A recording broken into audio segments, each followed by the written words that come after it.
사도행전 18장 말씀은 바울이 고린도에서 사역하는 고린도 사역에 대한 이야기들이 주를 이룹니다. 그래서 이제 1절 말씀부터 23절 말씀까지는 고린도에서의 사역을 어떻게 했느냐에 대한 이야기들이 펼쳐지죠. 어제 묵상 본문이었던 1절부터 11절 말씀은 어느 도시에서든지와 마찬가지로 바울이 회당에 들어갔고 회당에서 유대인들과 그리고 하나님을 경외하는 이방인들에게 복음을 전했는데 유대인들이 거절을 한 거죠. 거절을 해서 지체하지 않고 회당을 나오고 회당 옆에 있는 유스도로 하는 집에 들어가서 이방인을 향한 복음을 전하는 바울의 모습이 기록이 되어 있습니다. 그런데 이제 우리가 이 모습을 살펴보면서 한번 비교를 해봐야 될 게 있는데, 사도행전 18장의 이 고린도 사역을 훗날 바울이 되돌아보면서 고린도 교회에 있는 성도들에게 편지를 보낼 때 이때의 사역은 이런 심정이었다라고 밝히는 부분이 있습니다.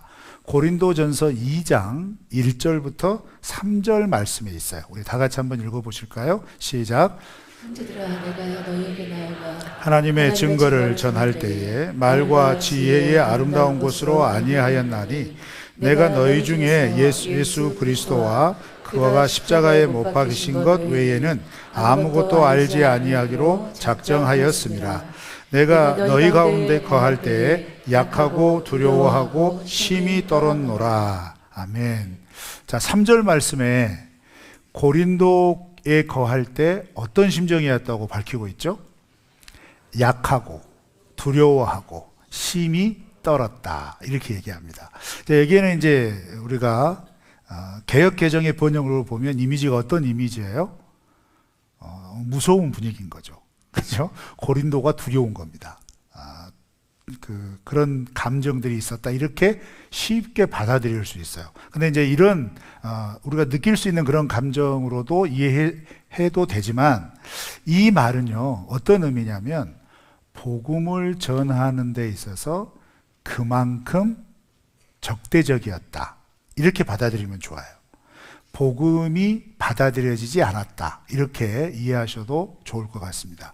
그러면 우리가 이것을 한번 이해를 해야 할 필요가 있는 겁니다. 왜 고린도 지역은 바울이 복음을 전하는데 이런 어려움이 있었을까? 두려움, 떨림, 약함, 이런 감정들이 있었을까? 먼저 이제 우리가 바울이 마게도냐로 건너와서 그의 행로를 보면 데살로니가, 베레아, 아덴, 그리고 고린도, 이렇게 거쳐서 오게 되거든요. 그런데 이제 데살로니가에서부터 시작된 선교팀이 아덴부터는 바울이 혼자 있습니다. 그리고 아덴에서도 쫓겨서 이제 고린도까지 왔을 때 여전히 혼자였다는 얘기죠. 그래서 지금 고린도에 들어올 때는 바울이 혼자 들어와요. 굉장히 쓸쓸하게 들어오는 겁니다. 그러면서 이제 그렇게 들어왔을 때 뭔가를 느끼게 된 거죠. 어떤 마음속에 부담감들이 일어날 수도 있었다는 얘기고, 거기에서 오는 어떤 마음의 그 좁아짐이 좀 있었다, 이렇게 예상이 될 수가 있고, 그 다음에 또 한 가지 이해해야 될 건 뭐냐면, 바울은 1차 전도여행도 그렇고 2차 전도여행도 그렇죠. 공통점이 있습니다. 그건 뭐냐면 바울은 도시를 중심으로 사역을 했어요.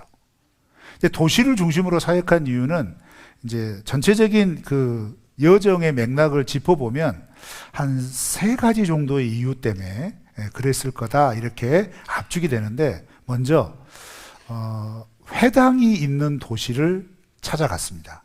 왜 회당이 있는 도시를 찾아갔느냐?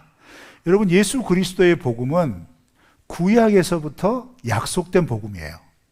그러니까 이 복음을 가장 잘 이해할 수 있는 사람들은 일단 구약 성경을 아는 사람들이어야 한다는 거예요. 그래서 바울이 이방인의 사도로 부름을 받았지만 그 이방인들에게 복음을 전하기 위해 발판을 삼은 것은 이방 지역에 있는 유대인 회당이었다는 거예요. 그래서 그 유대인 회당에서부터 복음을 전하고 그 복음이 일하는 것을 통해서 이방인들이 회개하고 하나님 나라 백성이 되어지는 과정들이 지금까지의 전도 여행의 특징이었습니다. 그러니까 이제 복음을 온전하게 가르치고 전하기 위해서는 장소가 필요했고 거점이 필요했는데 그냥 들어가서 아무 데서 가서 하는 게 아니고 만나는 사람 만나서 관계 맺어가지고 그 사람 집에 들어가가지고 하는 게 아니라 공적으로 모이는 회당이라고 하는 장소에 들어가서 복음을 전했다는 겁니다. 그런데 도시에 회당이 세워지려면 유대인의 규례를 따라 남자 유대인 10명 이상이 모여야 돼요. 그러니까 이제 최소한의 규정이 그건 거죠. 그러니까 회당이 존재한다라고 하는 건 뭐냐면 최소한 거기에 유대인들이 어느 정도 무리를 이루고 산다 이런 의미가 되는 거고, 뿐만 아니라 이때 당시에 회당은 유대인들만 모이는 회당이 아니고 하나님을 경외하는 이방인들도 함께 모이는 곳이었습니다. 그러니까 두 가지를 한꺼번에 성취할 수 있는 거죠. 유대인들 회당에 가게 되면 유대인뿐만 아니라 하나님을 경외하는 이방인들도 있다는 거예요. 그래서 그게 매개체가 되고 통로가 되어서 하나님 복음이 이방 도시의 이방인들에게 전해졌다라는 거고, 또 중요한 것은 도시는 결국 사람들이 모여 있습니다. 오늘날도 마찬가지인데 복음을 전하는데 아골골짝 빈들에도 가야죠. 당연히 가야 합니다. 그런데 이제 복음이 이제 막 시작이 되어지고 교회가 시작되는 단계에서는 할 수만 있으면 하나님 나라의 복음이 많은 사람들에게 들려져야 되는 거예요. 그러면 결국 사람이 모이는 곳으로 가야 되잖아요. 그죠? 그게 도시인 겁니다.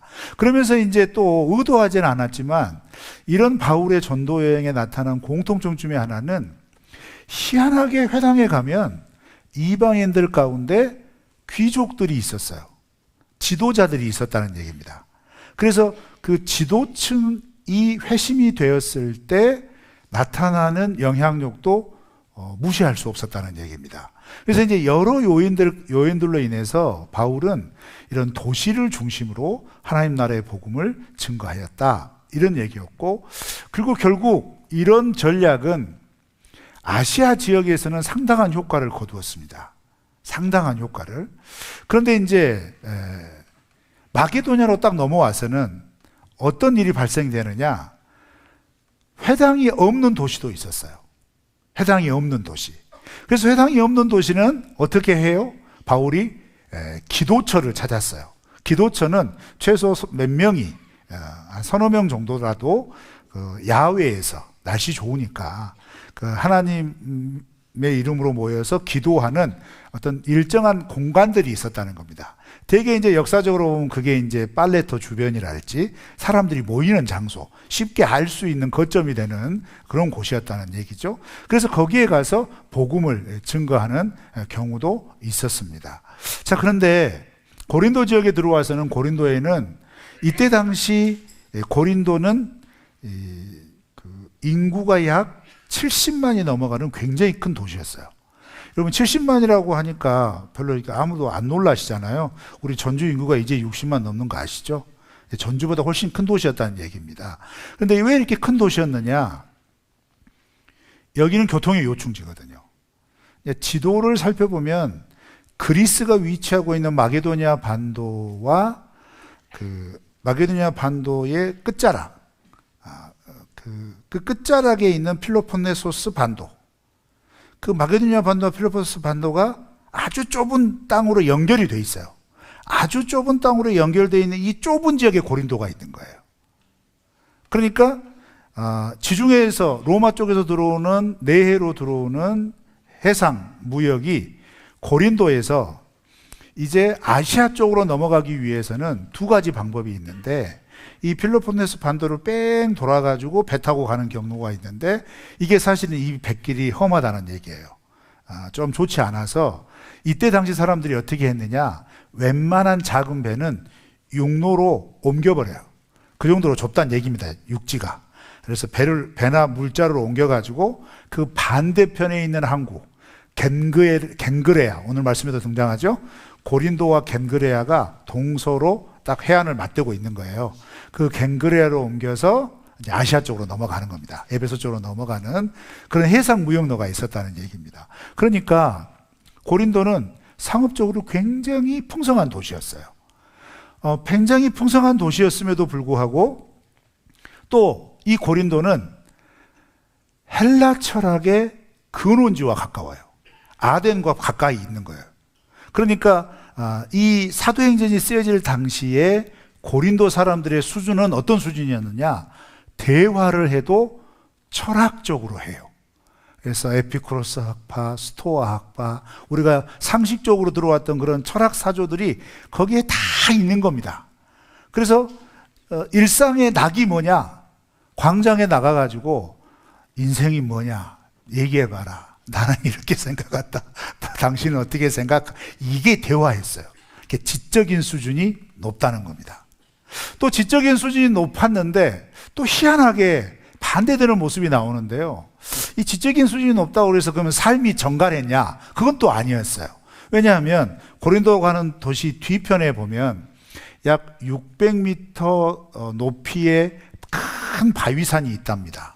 근데 그 바위산에는 그때 세계 7대 불가사의 건축물의 하나로 들어간대요.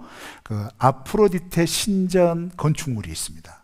아프로디테 신전. 근데 이 아프로디테 신전의 제2의식은 뭐냐면 음란한 성행위였어요.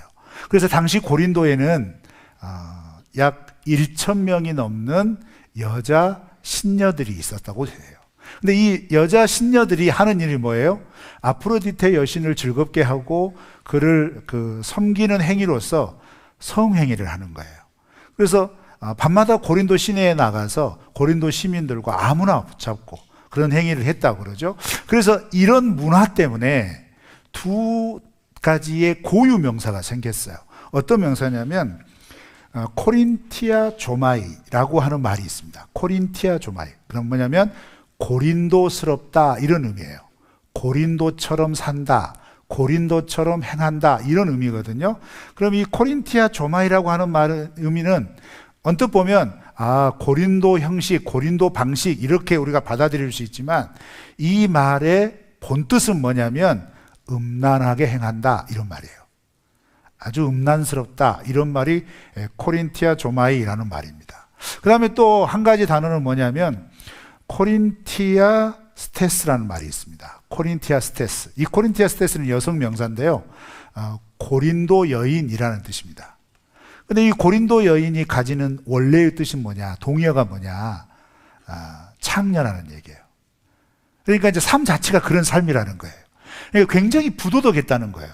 자, 그러면 여러분, 바울이 고린도전서 2장 1절 3절 말씀에서 특히 내가 이 고린도에 와서 복음을 전하려고 하니까 내 자신이 약하게 느껴졌다. 그리고 내 마음속에 심히 두렵고 떨림이 좀 있었다. 두려움이 자꾸 일어났다라고 이 표현했던 중요한 이유가 뭐냐면 고린도라고 하는 도시가 가지고 있는 이런 특성 때문이었다는 거예요. 지적으로 높고 돈 많고 방탕했습니다. 돈 많고 근심 걱정 없이 즐겁게 살았다 이 말이에요. 그러면 복음이 잘 들어갈 수 있을까요? 왜 이러세요? 우리 얘기 아니니까 얘기해 보세요. 그런 상태면 복음이 잘 들어갈까요? 안 들어갑니다. 근심 걱정 없는데 뭘 복음이 들어갑니까? 들어갈 일이 없습니다. 그래서 바울이 내가 고린도 사역을 시작하면서 이런 두려움이 있었다라고 얘기했던 이유는 뭐냐면 이런 복음이 뭐죠? 복음은요, 이런 지적인 교만을 살아계신 하나님의 말씀으로 깨트리는 겁니다. 복음은요, 이런 부도덕한 삶이 예수 그리스도로 인하여 구원받아 거룩하고 정결한 삶이 되게 하는 겁니다. 충돌이 되는 거예요. 받아들이지 않을 것 같다는 얘기입니다. 이런 장벽들이 있었다는 얘기죠. 여기에다가 또 하나의 장벽은 뭐였냐면 역시 적대적인 유대인들이었다는 겁니다. 오늘 본문 말씀이 그 예를 보여주는 거예요. 근데 이제 이 예보다 먼저 일어났던 일은 이제 좀 전에 설명드렸던 1절부터 11절에 나와 있는 복음을 거부하는 유대인이에요. 복음을 거부하니까 거부할 때 바울은 그냥 자기가 받은 사명대로 그럼 난 너희들에게 복음 전하지 않는다. 그러면서 이방인에게 복음을 전하면 됐던 거였어요. 그런데 유대인은 거기서 끝나지 않았다는 겁니다. 데살로니가에서부터 쫓아온 유대인도 있었을 것이고 이 바울에 대한 존재는 적극적인 유대인들은 굉장히 요주의 인물들로 이미 소문이 퍼져 있는 거예요. 그래서 가는 곳마다 바울을 붙잡기 위하여서 아주 강경파 유대인들은 쫓아다니면서 바울을 괴롭히고 있었다는 얘기입니다. 그런데 고린도에 들어왔는데 고린도는 이렇게 개방적이고 상업적이고 지적인 도시이기 때문에 빌미를 잡지를 못하고 있는 거예요. 구실을 잡지 못하고 있는 겁니다. 어떤지 사회가 좁고 뭔가 관계가 촘촘한 지역에서는 어떤 계기가 되어가지고 모함 한번 딱 씌워버리면 이게 바뀔 일이 없어서 그대로 될 수 있는 가능성이 많지만 고린도는 굉장히 큰 도시여서 웬만하면 이게 영향력이 퍼지지 않는 거죠. 뭔가 계기가 필요했다는 겁니다. 그래서 오늘 본문 말씀 12절 말씀부터 17절 말씀에서 유대인들이 계기를 잡아요. 그 계기가 뭐냐면 아가야라고 하는 지방을 다스리는 총독이 바뀝니다. 그렇게 총독이 바뀌었을 때 바울을 고소해 버린 거예요.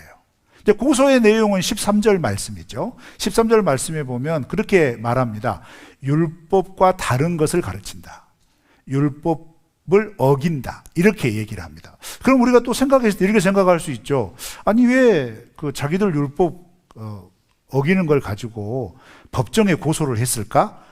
이때 당시 로마 제국은 어떤 정책을 취하고 있었냐면 철저하게 황제 우상화 작업을 펼치고 있었습니다. 그래서 로마의 황제가 곧 신이다라고 하는 것을 계속해서 모든 지배하는 땅에서 진행시키고 있었어요. 그런데 이 일을 진행하면서 예외적으로 로마 제국이 인정하는 종교를 인정한 종교가 있었어요. 그게 유일하게 유대교입니다. 유대교는 유일신 사상을 가지고 있기 때문에 로마 황제가 신이다라고 하는 걸 자기 목숨을 그냥 내놓고 어떻게 해요? 거부해버려요. 그럼 다 죽이면 되지 이렇게 생각할 수 있잖아요. 아니죠. 결국 통치도 경제잖아요. 유대인들이 세계 각국의 모든 상권을 장악하고 있잖아요. 이때 당시에도. 그리고 팔레스타인 지역의 예루살렘 성전은요, 우리가 그냥 성전이다라고 생각할 수 있지만 1년에 3번의 절기를 지키기 위해서 각지에 흩어져 있는 디아스포라 유대인들이 거기를 방문하잖아요. 그럼 뭐가 일어나죠? 경제활동이 일어나잖아요. 거기에서 경제활동이 일어난다는 건 뭐죠? 막대한 세금 수입이 발생하는 지역이라는 거예요. 그러니까 예외로 둔 겁니다. 유대인들은 유대교를 인정한다. 황제 숭배 안 해도 된다. 이렇게 얘기해요. 그래서 여기에서 율법을 어깁니다 라고 고발한 건 뭐냐면 로마 제국이 인정한 유대교의 법을 어기면서 사회를 혼란시키게 하는 사람이 바울이다. 이렇게 고발을 했다는 얘기입니다. 그래서 이제 이런 고발을 통해서 유대인들이 목적하는 건 뭐냐면 바울이 예수 그리스도의 복음을 전하지 못하도록 하겠다는 거예요. 위기가 일어난 거죠. 그런 위기가 발생하고 이 사건이 어떻게 처리되느냐에 따라서 사도 바울의 전도 여행 혹은 복음 전도가 이제 그 향방이 달라지는 거예요.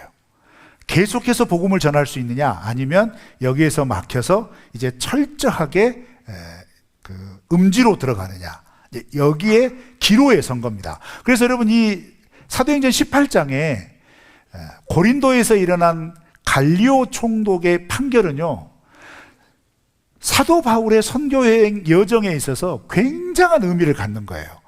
근데 이 굉장한 의미를 갖는 게 우리가 결론을 알아서 좋은 의미로 받아들일 수 있지만 이 과정에서는 정말 피가 말리는 일들이었다는 거예요. 그래서 바울은 이 일들을 경험하면서 그렇게 고린도 교회 성도들에게 회상한 겁니다.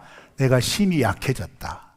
내가 심히 두려웠다. 내가 심히 떨었다. 이렇게 얘기를 한 겁니다. 자, 그러면 여러분 이 본문 말씀을 통해서 결론은 이미 났어요. 이런 일들이 딱 일어나자 갈리오가 총독에 취임하자마자 어떻게 했느냐. 그런 고소를 받고 나서 이렇게 판결을 하죠. 우리 14절 15절 말씀을 다 같이 읽어볼까요? 시작. 바울이 입을 열고자 할 때 갈리오가 유대인들에게 이르되 너희 유대인들아 만일 이것이 무슨 부정한 일이나 불량한 행동이었으면 내가 너희 말을 들어주는 것이 옳거니와 만일 문제가 언어와 명칭과 너희 법에 관한 것이며 너희가 스스로 처리하라. 나는 이러한 일에 재판장 되기를 원하지 아니하노라 하고. 네, 갈리오는 쉽게 얘기해서 기각해 버린 겁니다. 왜 기각을 했느냐? 이유가 분명해요. 15절 말씀해 보면 너희들이 지금 고소한 이 내용이 불량스러운 문제, 정말 범죄 사실이 분명하다면 내가 이것을 너희에게 판단을 할 거다.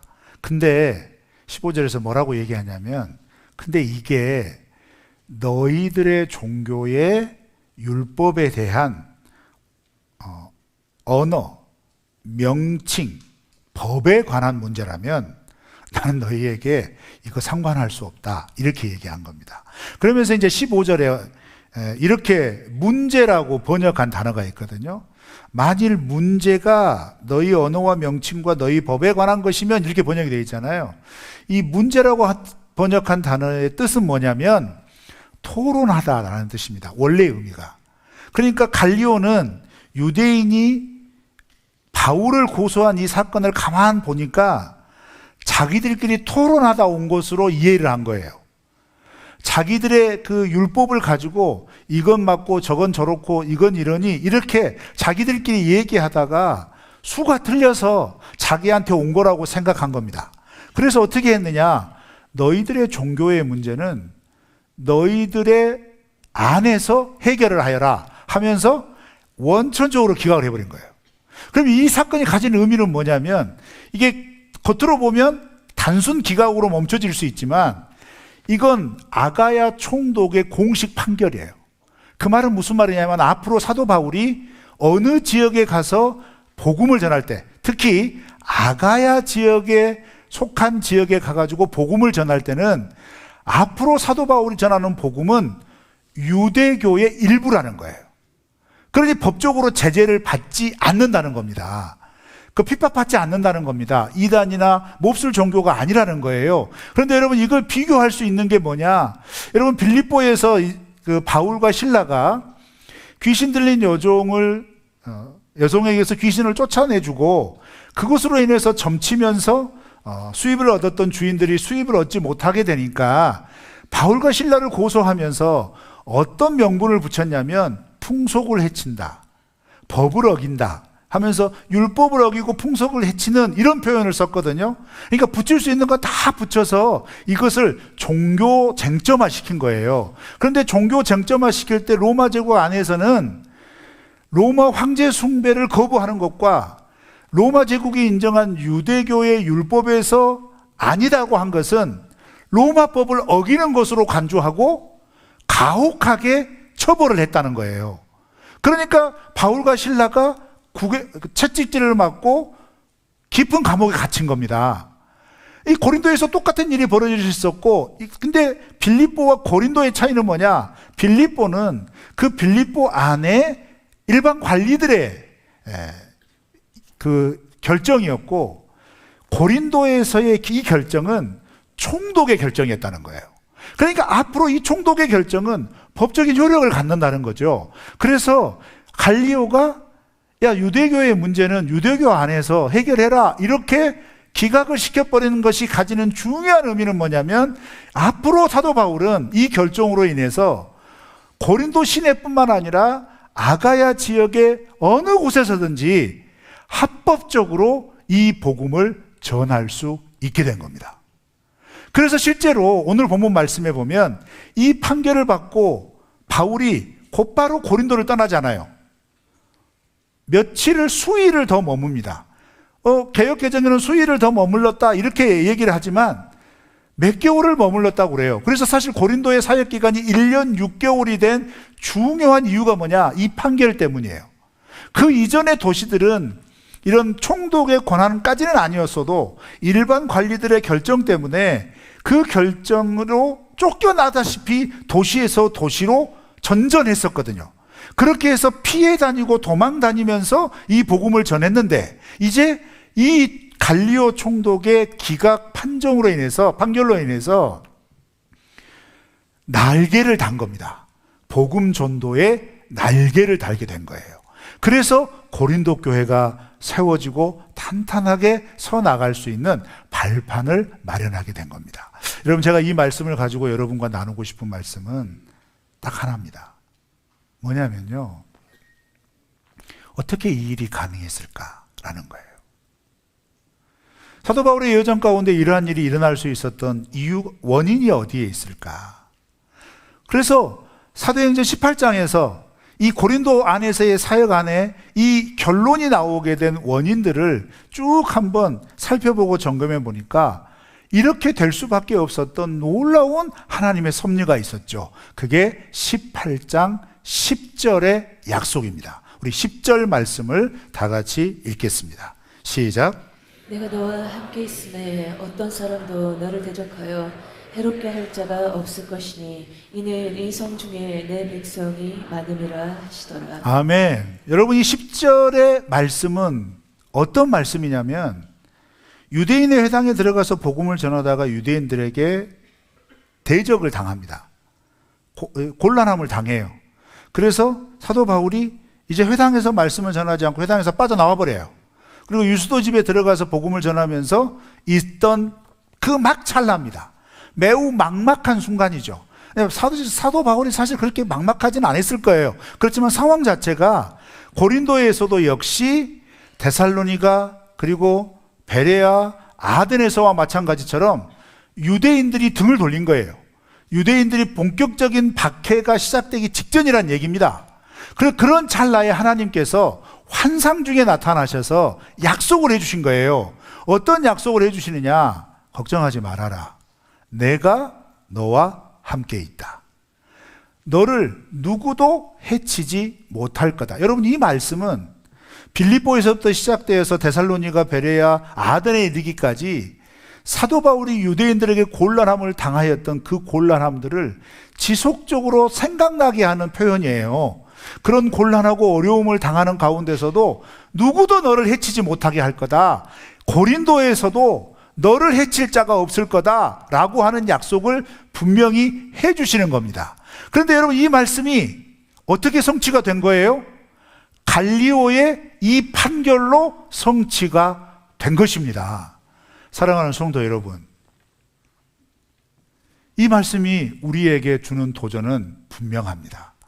여러분, 21세기 중반을 지나고 20세기 중반을 지나 21세기에 들어온 초입 부분에 이르기까지 지금 이 지구상을 관통하는, 우리가 살고 있는 이 세계를 관통하는 화두들이 있습니다. 그래서 매년마다 화두를 던지죠. 올해의 사자성어, 올해의 단어 말하면서 이렇게 막 정리하는 그런 재미들도 있잖아요. 그런데 20세기 중반부터 21세기 초반까지 빠지지 않고 등장하는 단어가 있습니다. 그게 뭐냐면 위기라는 단어입니다. 위기. 자, 여러분, 제가 여쭤볼게요. 지금 우리는 무슨 위기의 시대에 살고 있죠? 생각나는 거 한 가지씩 얘기해 보세요. 봐요, 엄청 많잖아요. 다 얘기하시잖아요, 지금. 기후위기, 식량위기, 저출산의 위기, 사회위기, 문화위기, 정치위기, 교회도 위기잖아요. 다 위기라고 그러죠. 그죠? 우리 눈에 보기에 지금 모든 것은 다 위기라는 거예요. 자, 그런데 세상은 지금 우리가 살고 있는 이 삶의 여정을 위기라고 얘기를 하고 있단 말이에요. 그리고 위기처럼 맞아들이고 긴장하며 살고 있죠.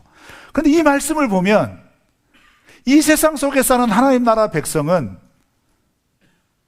이렇게 일어나는 위기가 결론이냐? 결론이 아니라는 거예요. 이 위기는 위기가 아니라 오히려 하나님께서 약속하여 주신 약속의 말씀이 이루어지는 기회이고, 그 약속의 말씀이 이루어져서 하나님의 백성이 이 땅에서 어떻게 살아가야 할 것인지를 분명히 보여주는 하나님의 은혜의 증거인 줄로 믿습니다. 여러분, 우리가 삶에 얼마나 많은 위기를 만났습니까? 우리 개개인의 인생도 지금까지 살아오시면서 위기를 예측하며 맞이한 적 있으십니까? 없었습니다. 위기는 불현듯 찾아왔습니다. 늘 고통스럽게 우리를 했죠. 그런데 여러분, 생각해 보세요. 그 위기를 지나고 나서 되돌아본 그때의 위기가 우리를 쓰러뜨릴 만한 위기였습니까? 아니었습니다.